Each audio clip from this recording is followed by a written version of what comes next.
本期的 AI 新闻摘要，核心关键字可以说是晶片管制、算力长约、地缘供应链三条线同时拉紧。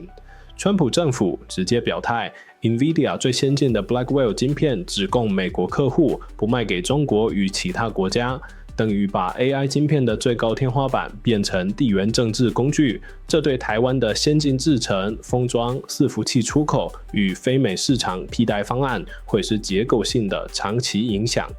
与此同时， OpenAI 刚完成治理重组，就与 AWS 签下7年380亿美元的云端长约，要取得数十万颗 GPU， 也印证了算力不只是购买，而是锁定式合约。机柜、电力、散热、网通、伺服器 OEM 这些台湾强项会被长期拉动。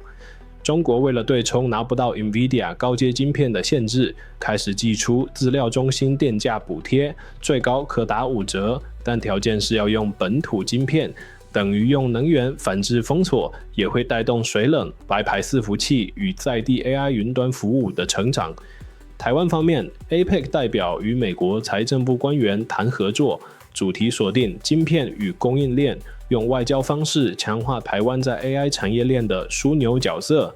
微软则在阿联酋砸150亿美元，还取得 NVIDIA 晶片出口许可。这显示云端业者正在用资本加合规的方式解地缘风险。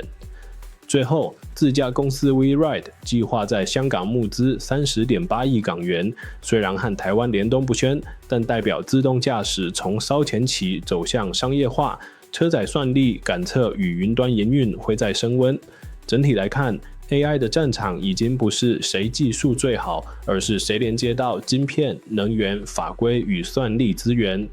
详细新闻摘要与出处，请参考频道社群贴文。我们下次见。